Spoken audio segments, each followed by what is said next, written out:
Hello, welcome to White Birch Tarot and Astrology. This reading is for, it's really for the next few days, but especially tomorrow. Actually, I'm doing this after midnight, so it's tonight, Monday, July 15th. And it's going to resonate for a few days because Mars, which rules the sign of Aries, and it rules our physical bodies, especially the head, and our passions and desires, our physical actions, and our spirituality, is going to meet up in the sky with the planet Uranus, which rules Aquarius.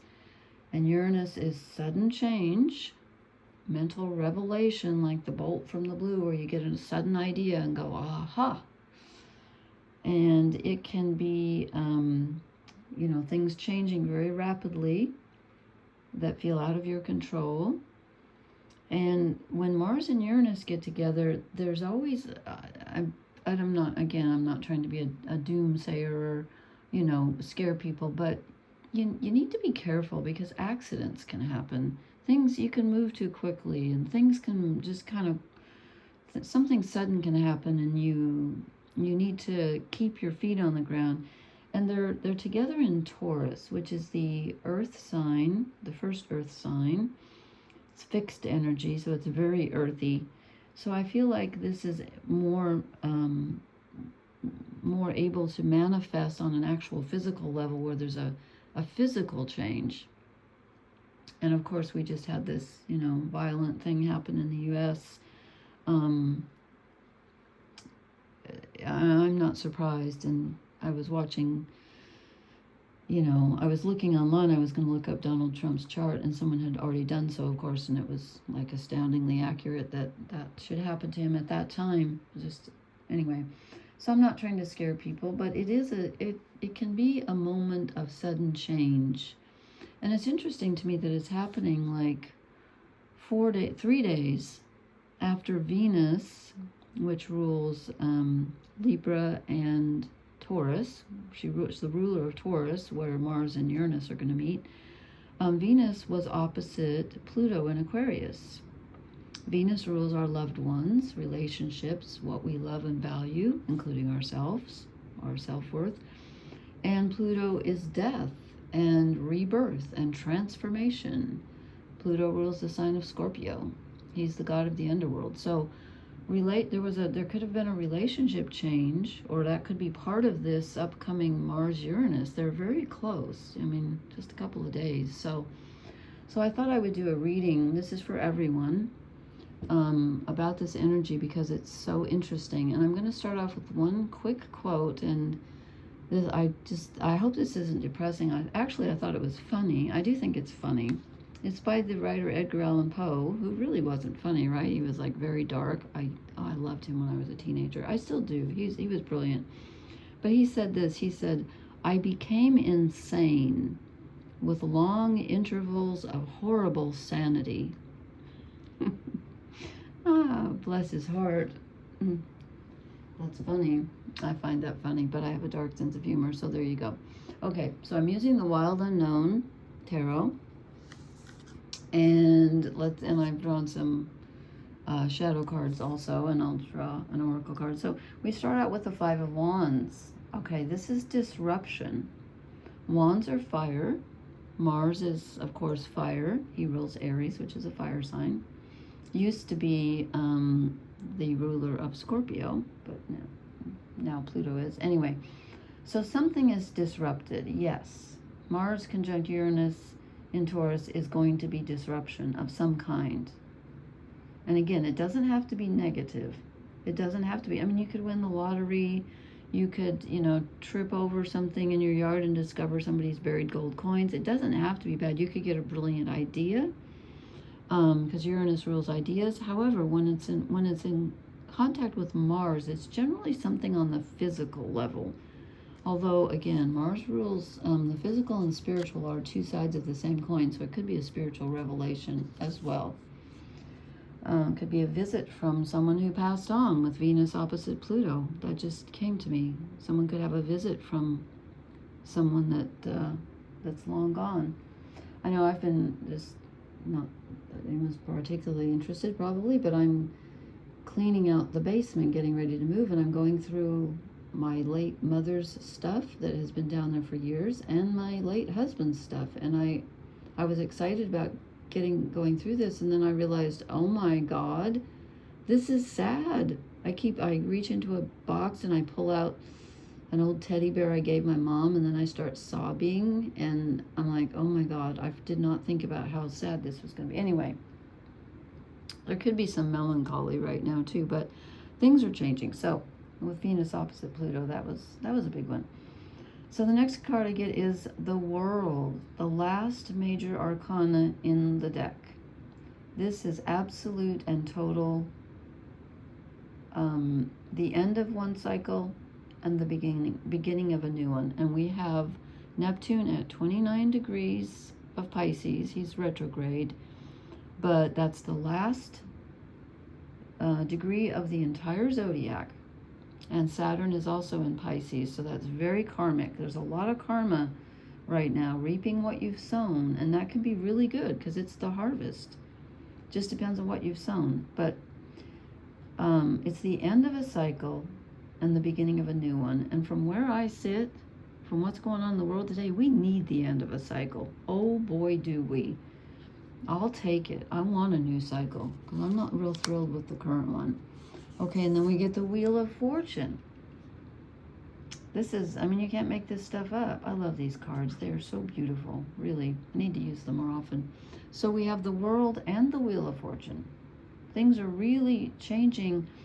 What I'm getting from this is they're changing on a personal level in your personal life. The Wheel of Fortune affects you. Your fortune changes. Something literally switches up on you.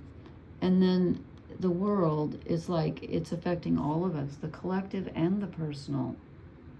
Wow. I'm like, wow. Okay, and then I draw the next card, 3 major arcana. Actually, we got 4. 4 out of 8 cards are major arcana. We get Judgment. This is that Saturn energy of looking at the past. How did it affect the present? And how does what I do now affect the future? And how did the past affect, because it's all tied together. It's all put together with alligator leather. Sorry, that's a line from, I wanted to correct something I said. When I was if anybody heard I know I have some new subscribers, but it was like a week or so ago, I was talking about my favorite musician and singer and poet and writer, songwriter, Mark Bolan. And I was telling about how he died. And I said that he saw a painting by Marc Chagall in the Louvre. And I always get Marc Chagall mixed up with Rene Magritte. It was not a painting by Chagall. It was by Rene Magritte. You can look up the painting. The title of it is September 16th, which was the day Mark was killed.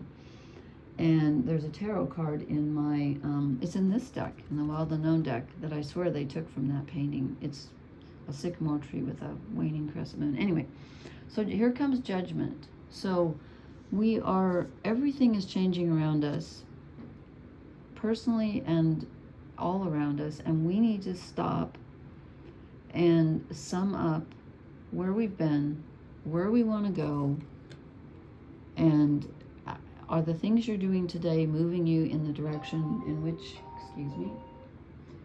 you want to go?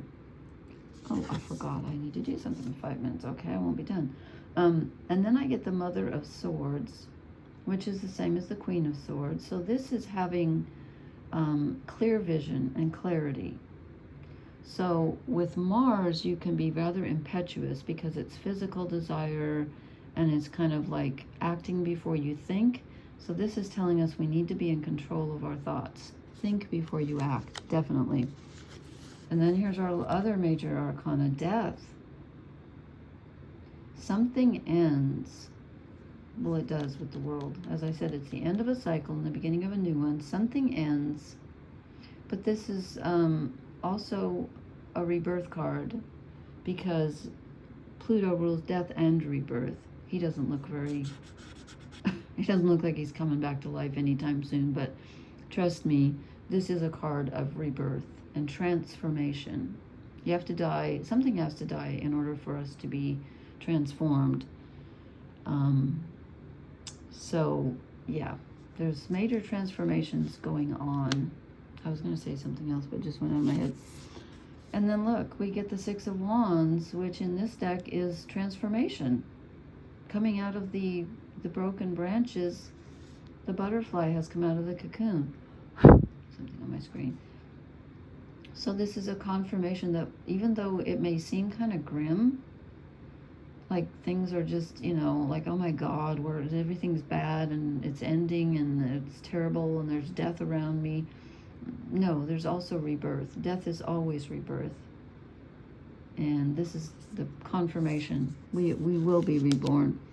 And it's interesting, we end with the Four of Cups, which is kind of an emotional neutral card. It's not letting your emotions run away with you, which again, with Mars conjunct Uranus, you could just go wild. Mars isn't particularly an emotion card because he's fire, but it is action and it is desire.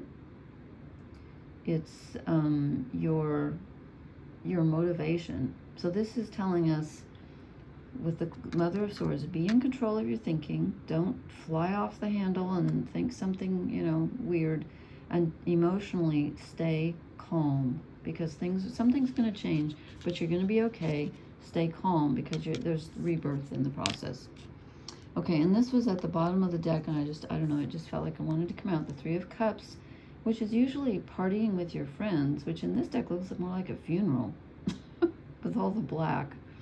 But it is a positive card. It's being in communion with others, like-minded others, friends, whatever. So that one to come out. Then I drew 2 shadow cards.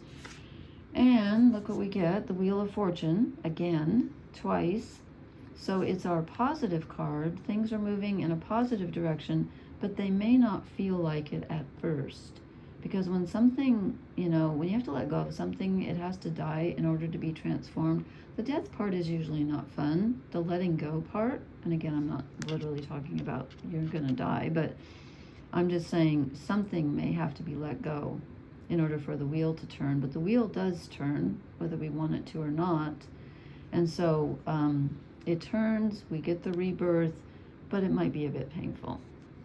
And then the last shadow card I drew is the Eight of Cups, which is moving on, which is moving away from something. Half the cups are up and half the cups are down. It's balanced between, you know, letting go of something and having something remain. So, wow, I'm going to pull, I don't even know if we need an oracle card, but I'm just going to pull one. Because this is really, yeah. Things are going for some major change. Oh, okay.